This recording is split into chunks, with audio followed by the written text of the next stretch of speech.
الحمد لله رب العالمين والصلاة والسلام على سيد المرسلين محمد وعلى آله وصحبه أجمعين أما بعد فأعوذ بالله من الشيطان الرجيم بسم الله الرحمن الرحيم يا أيها الذين آمنوا إن تنصروا الله ينصركم ويثبت أقدامكم اللهم صل على سيدنا ومولانا محمد وعلى آل سيدنا ومولانا محمد وبارك وسلم.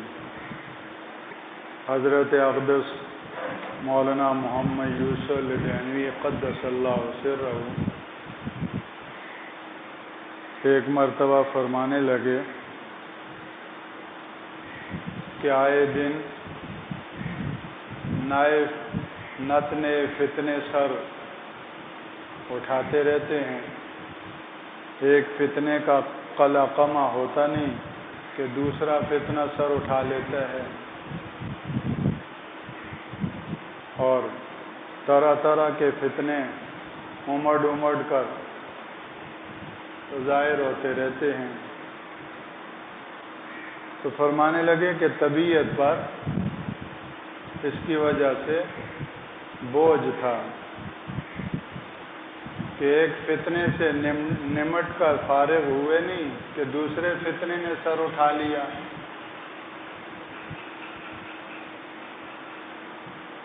تو کہتے ہیں کہ ایسا لگا کہ جیسے دل میں ایک آواز آ رہی ہے اور اس کا جواب دیا جا رہا ہے کہ اچھا تم یہ چاہتے ہو کہ ایسے ہی جنت میں چلے جاؤ بغیر کچھ کیے. تم یہ چاہ رہے ہو کہ ایسے ہی جنت میں چلے جاؤ.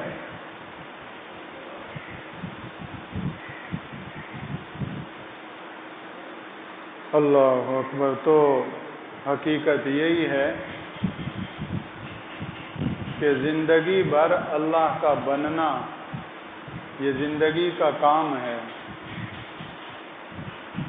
زندگی بھر اللہ کا بننا اور بنتے رہنا. اللہ کا بننا اور بنتے رہنا یہ زندگی بھر کا کام ہے, ایک دو دن کا کام نہیں. اور اللہ کا بننا یہ ہے کہ اللہ کے دین کا بنے, اللہ کے دین کا چوکیدار بنے, اللہ کے دین کا خادم بنے, اللہ کے دین کا سپاہی بنے, اللہ کے دین کا محافظ بنے, چاروں طرف سے اللہ کے دین کی نگرانی کرنے والا بنے.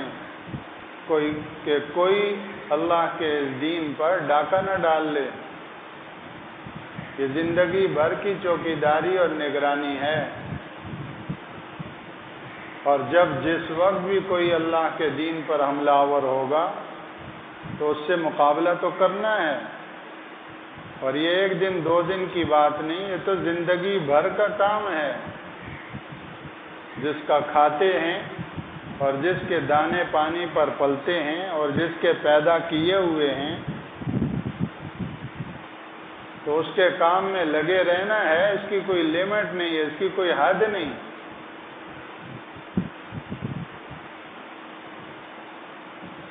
آپ نے غلام کا نام سنا ہوگا. آج کل تو یہ اسلام کی برکت ہے کہ اس نے غلامی کو ختم کر دیا. پہلے وقتوں میں غلام ہوا کرتے تھے, تو اسلام نے آ کر غلاموں کو آزاد کرنے کے اتنے دروازے دیے کھولے اور اتنے فضائل دیے کہ رفتہ رفتہ غلاموں کو آزاد کرتے کرتے سرے سے غلام ختم ہو گئے. اور جو چیز صدیوں سے انسانی تاریخ میں غلامی کی چلی آ رہی تھی, صرف چند صحابہ کرام نے ہزاروں غلاموں کو آزاد کیا اور بڑی حکمت کے ساتھ دھیرے دھیرے سرے سے اس غلامی کو کیا کر دیا؟ ختم کر دیا۔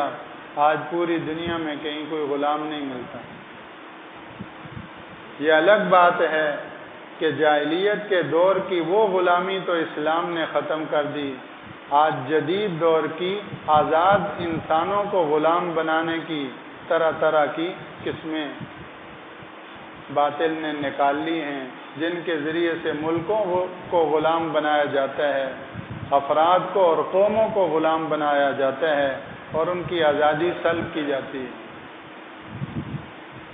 تو خیر، وہ جو غلام ہوا کرتے تھے، ان غلاموں میں اور نوکر چاکروں میں کیا فرق ہے؟ جو نوکر چاکر ہوتے ہیں، ملازم ہوتے ہیں، ملازم بھی آدمی کا کام کرتے ہیں، تو ان دونوں میں کیا فرق ہے غلام اور ملازم میں؟ تو دونوں میں فرق یہ ہے کہ ملازم کی ملازمت اور اس کی ڈیوٹی محدود ہے، 6 گھنٹے کی ڈیوٹی ہے، وہ 6 گھنٹے میرا ملازم ہے۔ 8 گھنٹے کی ڈیوٹی ہے، 8 گھنٹے کا وہ ملازم ہے، اس کے بعد اس کی ملازمت کی ڈیوٹی، میرے کام کرنے کی ڈیوٹی ختم۔ تو ایک تو اس کی ملازمت گویا کہ محدود ہے، اور دوسرا اس کی ملازمت پر وہ معاوضے کا مستحق ہے، اس کا صلہ اور اس کا معاوضہ اس ملازم کو دینا لازم ہے۔ جبکہ غلام کی حالت یہ ہے کہ غلام کی ڈیوٹی کی کوئی لمٹ نہیں ہے، کوئی اس کی حد نہیں ہے، 6، 8، 10 گھنٹے نہیں، وہ 24 گھنٹے کا گویا کہ ملازم ہے، دن کا بھی ہے، رات کا بھی ہے۔ آقا کہ جاگو تو اس کو جاگنا ہے، آقا اجازت دے سونے کی تو اب اس کو سونا ہے، اس کا سونا اور جاگنا بھی آقا اور مالک کی اجازت کا پابند ہے۔ تو اس کا ملازمت اور اس کا کام کرنا یہ چند گھنٹوں کی بات نہیں، 24 گھنٹے، 30 دن، 12 مہینے، زندگی بھر وہ کام کا پابند ہے، اس کو غلام کہتے ہیں۔ اور پھر اس سب کے بعد وہ معاوضے کا اور صلے کا مستحق نہیں ہے کہ اس پر اس کو کوئی ماہوار تنخواہ دی جائے اور اس پر اس کو کوئی صلہ دیا جائے، اس کا وہ مستحق نہیں۔ اور تیسرا یہ کہ وہ کسی چیز کا مالک نہیں، یہاں تک کہ اپنی جان کا بھی مالک نہیں۔ مالک چاہے تو اس کو بیچ دے، مالک چاہے تو اس کو اپنے پاس غلام رکھے، مالک چاہے تو کسی کو گفٹ اور ہدیہ کر دے، مالک چاہے تو اس کو فی سبیل اللہ آزاد کر دے۔ اس کی جان پر بھی مالک کا گویا کہ ملکیت ہے اور اس کا تصرف ہے، اس کو غلام کہتے ہیں۔ اور اگر وہ کوئی محنت مزدوری کر کے 2-4 پیسے کما لے تو اس کے پیسوں کا بھی مالک اس کا آقا ہوگا، اس کی جان کا بھی مالک آقا اور اس کے مال کا اور چیزوں کا بھی مالک آقا، وہ خود کسی چیز کا مالک نہیں۔ تو یہ غلام میں اور ملازم میں کیا ہے؟ فرق ہے۔ اس غلام کے لیے لفظ عبد بولا جاتا ہے، عبد، بندہ۔ تو اب آئیے، ہم اللہ کے ملازم ہیں یا بندے ہیں؟ تو کیا ہیں؟ عبد، ہم اللہ کے بندے ہیں۔ بندگی کی کوئی انتہا نہیں، یہ 1، 2، 4 گھنٹوں کی بات نہیں، 24 گھنٹے ہم اللہ کے بندے ہیں، مہینے کے 30 دن اللہ کے بندے ہیں، اور 12 مہینے ہم اللہ کے بندے ہیں، زندگی بھر اللہ کے بندے ہیں۔ بندگی کی کوئی انتہا نہیں۔ ہم مسجد میں ہوں تو اس کے بندے ہیں، گھر میں ہوں تو اس کے بندے ہیں، بازار میں ہوں تو اس کے بندے ہیں، سیاست کے میدان میں ہوں تو اس کے بندے ہیں، کورٹ کچہری میں ہوں، عدلیہ میں ہوں تو اس کے بندے ہیں، سپریم کورٹ میں ہوں تو اس کے بندے ہیں، عدالت اور وزارت اور صدارت کی کرسی پر ہوں تو اس کے بندے ہیں، تنہائی میں ہوں تو اس کے بندے ہیں، مجمع میں ہوں تو اس کے بندے ہیں، محاذ پر ہوں تو اس کے بندے ہیں. ہماری بندگی کی کوئی انتہا نہیں. ہم اس کی زندگی بھر کے پابند ہیں کہ اللہ کے دین کے اوپر چلیں، اللہ کے دین کی حفاظت میں لگیں، اللہ کے دین کی نگرانی اور چوکیداری میں لگیں. یہ ہماری زندگی بھر کی ڈیوٹی اور زندگی بھر کا کام ہے. ہم اپنی جانوں کے مالک نہیں، ہم اپنے مال کے مالک نہیں، ہم اپنی چیزوں کے مالک نہیں. مالک حقیقی ہماری جانوں کا بھی اللہ ہے، ہمارے مالوں کا بھی اللہ ہے، ہماری اولادوں اور گھر بار اور دکان اور بزنس سب کا مالک اللہ ہے.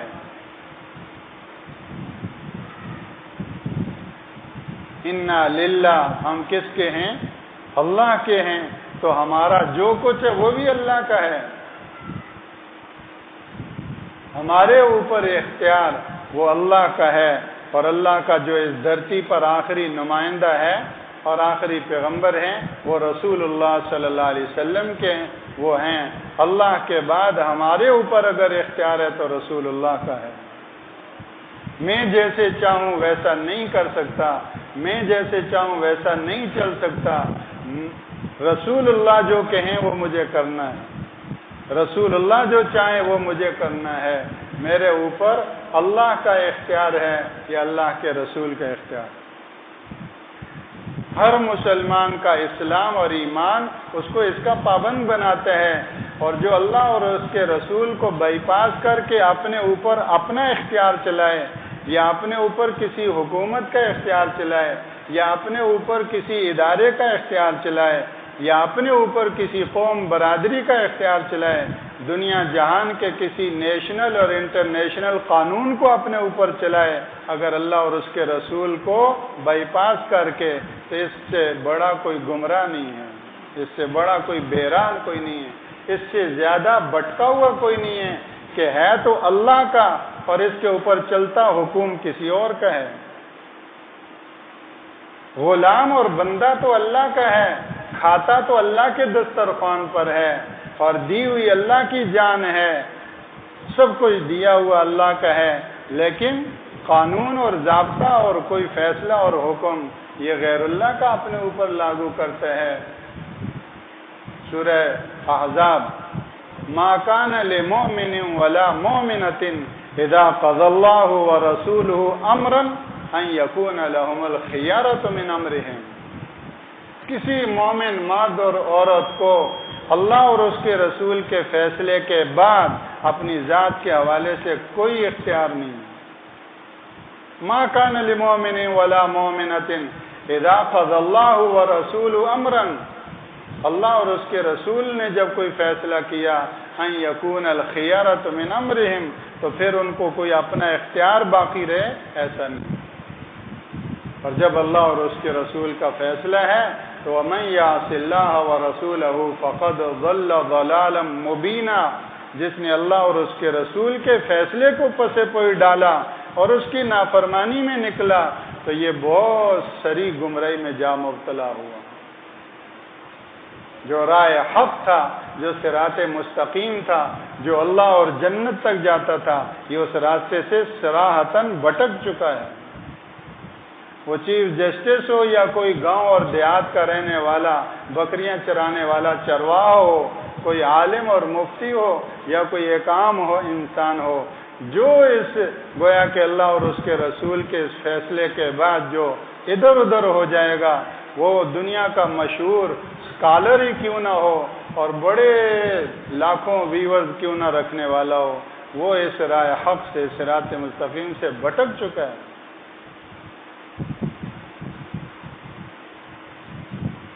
آج ہمارا وطن عزیز جن گوناگون مسائل کا شکار ہے، یہ ہمارے اپنے ہاتھوں کا کیا کرایا ہے، کوئی باہر سے نہیں آیا. ہمارے اپنے ہاتھوں کی کمائی ہے کہ اول دن سے لے کر آج تک ہم ناشکری کی انتہاؤں کو چھو رہے ہیں. دنیا کے اعتبار سے جو ہمارا محسن ہے اس کی ناشکری ہمارے گلے میں، دین کے اعتبار سے جو ہمارا محسن ہے اس کی ناشکری ہمارے گلے میں. کون سا محسن ہے جس محسن کی ناشکری کے ہم مرتکب اور مجرم نہیں بنے؟ یہ ایٹمی سائنسدان جنرل عبد القدیر خان کی ایک بات نہیں، ہر اعتبار سے جو ہمارا محسن ہے، ہم نے ان محسنین کی ناشکری کی انتہا کی۔ جن لاکھوں مسلمانوں نے اپنی جانوں کو قربان کیا، جن لاکھوں خواتین نے اپنی عزتوں اور اپنی ناموس کو اس وطن عزیز کے لیے قربان کیا، ہم نے ان محسنین کے احسانات کا کیا صلہ دیا؟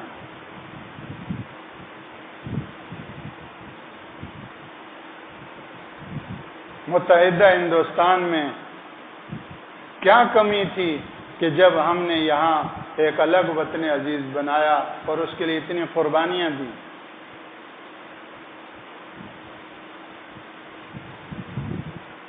اور سب سے بڑے محسن اعظم، محسن انسانیت صلی اللہ علیہ وسلم، ان کے احسانات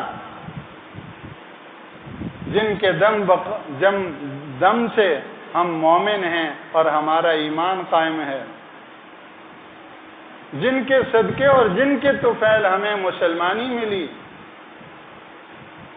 جن کے طفیل ہمیں اللہ کا قرآن ملا، دین اسلام ملا، جن کے طفیل یہ صفوں میں بیٹھنا اور یہ سجدہ ریز ہونا اور یہ اللہ اکبر سبحان اللہ، یہ اللہ کی معرفت اور پہچان ملی، اس محسن اعظم صلی اللہ علیہ وسلم سے ان کی ناشکری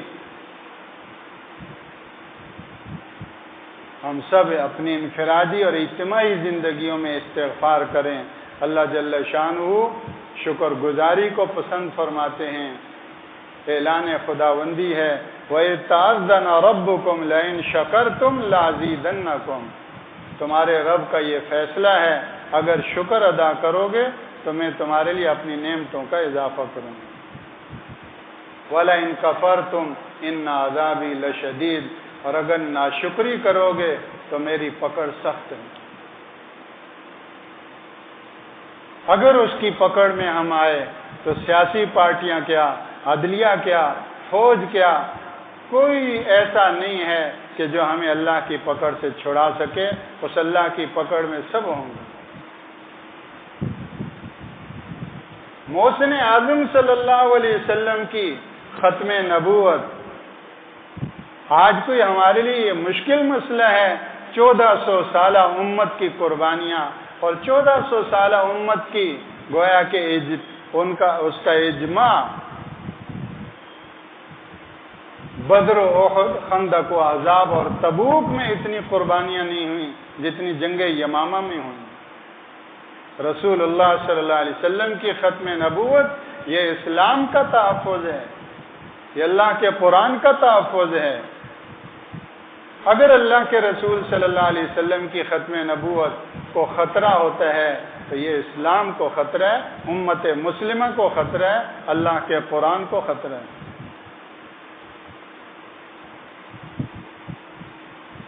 سیدنا صدیق اکبر رضی اللہ تعالیٰ عنہ بدری صحابہ کو کہیں باہر جانے نہیں دیتے تھے، بدری صحابہ کو خصوصاً،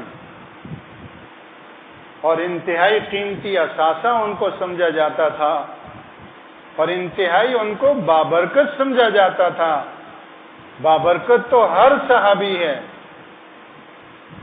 صحیح بخاری کی ایک حدیث میں آتا ہے کہ اللہ کے رسول صلی اللہ علیہ وسلم نے ارشاد فرمایا، ایک زمانہ آئے گا لشکر میں یہ پوچھا جائے گا، یہ آواز لگے گی کہ تم میں کوئی ایک ہے جس نے رسول اللہ صلی اللہ علیہ وسلم کو دیکھا ایمان کی حالت میں، یعنی کوئی صحابی ہے؟ تو کہا جائے گا کہ ہاں، لشکر میں ایک صحابی ہے۔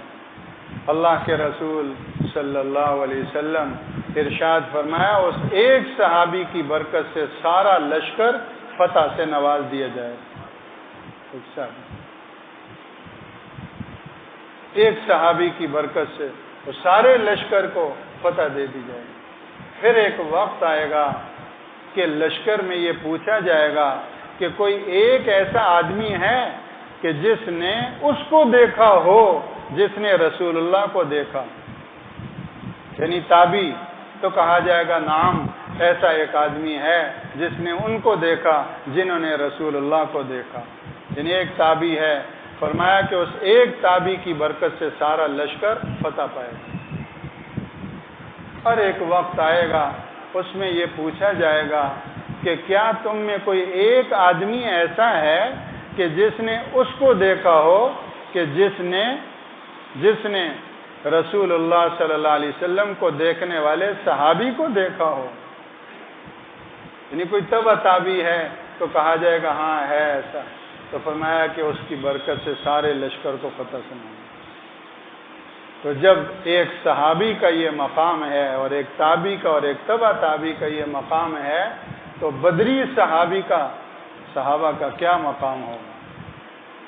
تو سیدنا صدیق اکبر رضی اللہ تعالیٰ عنہ بدریین کو کہیں بھی ادھر ادھر جانا پسند نہیں کرتے تھے، اور انتہائی ان کو بابرکت سمجھا جاتا تھا، اور مرکز اسلام مدینہ طیبہ میں ان کو رکھا جاتا تھا۔ لیکن جب جنگ یمامہ کا موقع آیا اور رسول اللہ صلی اللہ علیہ وسلم کی ختم نبوت پر ڈاکہ ڈالنے والے مسیلمہ کذاب کے مقابلے کرنے کا وقت آیا، تو سیدنا صدیق اکبر رضی اللہ تعالیٰ عنہ نے مہاجرین کو بھی بھیجا، انصار کو بھی بھیجا، اور مسیلمہ کذاب کے ساتھ ایک روایت کے اعتبار سے 40,000 مسلح لوگ تھے، اور ایک کے اعتبار سے 60,000، 40,000 سے لے کر 60,000 تک کا مسلح لشکر اس کے ساتھ تھا، نبوت کا دعوے دار تھا، خلیفہ بلا فصل، اس امت کے مقتدا، رہبر و رہنما، خلیفہ بلا فصل سیدنا صدیق اکبر رضی اللہ تعالیٰ عنہ نے قیامت تک آنے والی امت کے لیے یہ اسوہ اور قدوہ چھوڑا کہ رسول اللہ کی ناموس اتنی اونچی چیز ہے کہ اس پر بدری بھی قربان ہو سکتے ہیں، اس پہ مہاجرین بھی قربان ہو سکتے ہیں، اور اس پہ انصار کو بھی قربان کیا جا سکتا ہے۔ چنانچہ یا غزوہ بدر صحابہ کرام اور تابعین کے زمانے میں اسلام کا ایک عظیم مارکہ شمار ہوتا تھا، اور یا پھر یہ جنگ یمامہ کا مارکہ یہ عظیم شمار ہوتا تھا۔ وہ بھی اسلام کی بقا کا ذریعہ تھا، اس کو اللہ کے قرآن یوم الفرقان کہا، اور یہ بھی اسلام کی بقا کا ذریعہ بواسطہ رسول اللہ کی ختم نبوت، 1200 صحابہ اس میں شہید ہوئے، اور رسول اللہ صلی اللہ علیہ وسلم کی ختم نبوت اور ناموس کا یہ مقام کہ اس میں بڑے بڑے قراء اور حفاظ صحابہ تک کو بھیجا گیا۔ میرے بھائیوں، بر صغیر میں انگریز کا جب ناپاک قدم پڑا تو اس نے یہاں کی پاک سرزمین کو جو جن ناپاکیوں سے ملوث کیا، انہی ناپاکیوں میں ایک عظیم خباثت اور گندگی وہ قادیانیت ہے۔ اس سے گندا اور خبیث کوئی شجرہ اس بر صغیر میں کوئی نہیں ہو کہ جس نے براہ راست رسول اللہ صلی اللہ علیہ وسلم کی ختم نبوت پہ حملہ کیا۔ یہ 14ویں صدی کے برے نہیں خبیث ترین فتنوں میں سے ایک فتنہ، اور جس کا پشت پناہ اور جس کا آقا اس وقت بھی انگریز تھا، اور آج بھی 7 سمندر پار اس کا آقا انگریز ہے، جس کو مسلمانوں سے تو اتنی دشمنی ہے کہ اسرائیل کے خونخوار درندوں کا تو پشت پناہ بنتا ہے مسلمانوں کے خلاف، لیکن پاکستان میں قادیانیوں کا ساتھ دینے والا بنتا ہے۔ یہ قادیانی کیسے مسلمان ہیں جن کا ساتھ 7 سمندر پار سے امریکہ اور انگریز اور وہ انسانوں کا خون کرنے والا ساتھ دے رہے ہیں؟ وہ مسلمانوں کا ساتھ نہیں دے رہا، وہ مسلمان ہیں ہی نہیں، وہ اس کائنات کے بدترین غیر مسلم ہیں کہ جو رسول اللہ کی ختم نبوت پر ڈاکہ ڈالنے والے ہیں۔ اور پاکستان کی سپریم کورٹ، پاکستان کے ایوان بالا اور ایوان زیری اور پوری گویا کہ وہ امت مسلمہ اور اس کی ترجمانی ہو چکی، آج آ کر ایک فیصلہ متنازع آتا ہے تو اپنی آخرت تو خراب کی دنیا بھی برباد کی. جس دنیا کی خاطر رسول اللہ کے دشمنوں کے سہولت کار بنے، اس دنیا کو خود ہی اپنی جو ہے وہ ہاتھوں اور اپنے اس پر جو ہے وہ کلوڑا چلائے. آخرت کو تو ماننے والا رسول اللہ کے دشمن کا کبھی سہولت کار نہیں ہوگا. وہ دنیا کی پوجا اور دنیا کی جو ہے وہ مفادات کی وجہ سے رسول اللہ کے دشمن کا سہولت کار بنے گا. لیکن اس کو یاد ہونا چاہیے کہ ان شانئک هو الابتر، رسول اللہ کا بدخواہ، اس کو زمین و آسمان کا رب ابتر کا فیصلہ کر چکا ہے. اور جو اس کا ساتھ دے گا وہ کوئی بھی ہو، چاہے کتنے ہی بڑے عہدے اور منصب والا ہی کیوں نہ ہو، کتنی ہی فوجوں اور لشکروں اور طاقت والا وقت کا فرعون ہی کیوں نہ ہو، زمین و آسمان کے رب نے انا اعطیناک الکوثر میں اعلان کر دیا ان شانئک هو الابتر. اے پیغمبر ورفعنا لک ذکرک، ہم نے آپ کا ذکر تو بلند کر دیا ہے، آپ کی بلندیوں میں کوئی کمی نہیں آئے گی. آپ کی ختم نبوت پر ڈاکہ ڈالنے والا وہ ابتر ہے، ہوگا. اور آج یہ فیصلہ کیا جا رہا ہے کہ چار دیواری کے اندر اگر قادیانی تفسیر چھاپیں تو وہ جرم نہیں. قادیانیوں کے اندر تفسیر اگر وہ چھاپ کر تقسیم کرے تو وہ جرم نہیں ہے. کیسی باتیں ہم سے ہو رہی ہیں. بھلا ایک جرم جو سوسائٹی میں، معاشرے میں ایک جرم ہے، اس کو چار دیواری کے اندر کون سا قانون کہتا ہے کہ اس کی اجازت ہے؟ یہ چھاپے کیوں پڑتے ہیں؟ اگر جرم چار دیواری کے اندر جرم نہیں رہتا تو پھر چھاپے کیوں پڑتے ہیں؟ چھاپا اسی لیے پڑتا ہے کہ جو جرم باہر جرم ہے وہ چار دیواری کے اندر بھی جرم ہے، اور وہاں چھاپا مار کے اس جرم کے اوپر ہاتھ ڈالا جاتا ہے. قادیانی غیر مسلم ہیں، ان کو اسلامی شعائر کا استعمال کرنے کی اجازت ایسی ہی ہے جیسے کوئی ہندو رہتے ہوئے کہ آئی ایم مسلم، اور اپنے جو ہے وہ مذہبی چیزوں میں اسلامی شعائر کو استعمال کرے. تو کوئی بھی ایسا نہیں کرتا. ہندو اپنے ہندوانہ جو بھی ان کے رسوم ہیں ان پہ چلتے ہیں، اس کو اسلام کا نام نہیں دیتے. کرسچین ہیں اور دیگر جتنی بھی اقلیتیں ہیں اس ملک میں بہت امن و سکون کے ساتھ رہتی ہیں، بلکہ ہم سے زیادہ امن و سکون سے رہتی ہیں. کسی غیر مسلم، کسی کرسچین پر کوئی مسئلہ پیش آ جائے تو باہر والوں کے ساتھ ہماری انتظامیہ اور حکومت بھی وہ بڑی جو ہے وہ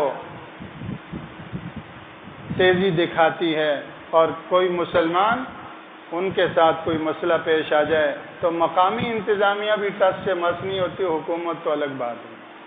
تو غیر مسلم اقلیتیں ساری بہت امن و سکون کے ساتھ رہتی ہیں، اس لیے کہ وہ اپنے کفر پر کفر کے ساتھ چلتی ہیں، اس کو اسلام کا ٹائٹل نہیں دیتے سوائے قادیانیوں کے. اور ظاہر ہے کہ کفر کے اوپر اسلام کا لبادہ اس کی اجازت نہیں ہے. قادیانی یہاں تک دغاباز اور دھوکے باز اور دروغگو کہ لا الہ الا اللہ محمد الرسول اللہ، کوئی عام مسلمان سمجھے کلمہ پڑھ رہا ہے، وہ اس کے اندر محمد سے مراد اپنا قادیانی لیتے، مرزا غلام احمد قادیانی. قرآن پاک میں جہاں محمد آئے گا محمد الرسول اللہ، جیسے قادیانی مراد. الیاذ باللہ. صحابہ کرام یہ ایک اصطلاح ہے مسلمانوں میں، سمجھتے ہیں صحابہ کن کو کہتے ہیں، اور وہاں قادیانی کی مرزا غلام قادیانی کے جو ساتھی ہیں ان کو صحابہ کہتے ہیں. امہات المومنین، ازواج مطہرات، یہ ایک اصطلاح ہے، لیکن وہاں اس کی جو بیوی ہیں ان کو جو ہے وہ ازواج مطہرہ ام المومنین کہتے ہیں. تو اس طرح اللہ جل شانہ جتنے بھی فتنے ہیں ان سارے فتنوں سے ہماری اولادوں اور نسلوں کی حفاظت فرمائے. میں آخر میں پھر وہ مقولہ سناؤں. حضرت اقدس شہید ختم نبوت حضرت مولانا محمد یوسف لدینوی قدس اللہ سرہ کیا فرمایا کہ طبیعت پر ایک دن بہت بوجھ تھا اور یہ سوچ رہا تھا کہ ایک فتنہ ختم ہوتا نہیں کہ اوپر سے دوسرا فتنہ سر اٹھا لیتا ہے. ایک فتنہ اس سے نمٹتے نہیں، اور ایک فتنے سے نمٹ کر فارغ ہوتے نہیں، ایک فتنے کا ابھی قلع قمع کر کے ابھی فارغ ہوتے نہیں کہ دوسرے فتنے نے سر اٹھایا ہوتا ہے۔ تو ایک دل سے ایک آواز آئی کہ ہاں تم ایسے ہی سیدھے جنت میں جانا چاہتے ہو کچھ کیے بغیر؟ فتنے تو آئیں گے، اور دم اور اپنے میں پیدا کرو اور خم ٹھونک کر ہر فتنے کا مقابلہ کرو، اور اللہ کے دین اسلام کو جیسے اپنے گھر کی چوکیداری کرتے ہو، اپنی گاڑی کی چوکیداری کرتے ہو، اپنی چیزوں کی چوکیداری کرتے ہو۔ رنچوڑ لائن کے بازار میں ایک مرتبہ، کئی سال پرانی بات ہے، ایک دکان پہ چلتے چلتے میں نے نظر ڈالی تو پتہ چلا کہ 2 درجن تو کم از کم تالے ہوئے ہوں گے۔ کارنر کی دکان تھی، دونوں طرف اس کے دروازے تھے، تو 1 درجن سے زائد تالے اس کے لگے ہوئے تھے۔ تو میرے ذہن میں یہ آیت آئی کہ والذین هم علی صلاتهم یحافظون، ایمان والے وہ ہیں جو اپنی نمازوں کی حفاظت کرتے ہیں۔ کہ دیکھو یہ دکان کی کیسے حفاظت کر رہے ہیں، ایسے اپنی نمازوں کی حفاظت۔ تو اسی طرح ہم دین کی حفاظت کریں، اور ہر وہ فتنہ جو رسول اللہ کی ختم نبوت پر حملہ آور ہو، مدارس پر حملہ آور ہو، اور اہل اسلام پر حملہ آور ہو، دین پر حملہ آور ہو، ہر مسلمان بچے کا یہ فرض بنتا ہے کہ اس فتنے کا قلع قمع کرنے میں اپنی تمام توانائیاں قربان کر دیں۔ سبحانک اللہم و بحمدک، نشہد ان لا الہ الا انت، نستغفرک۔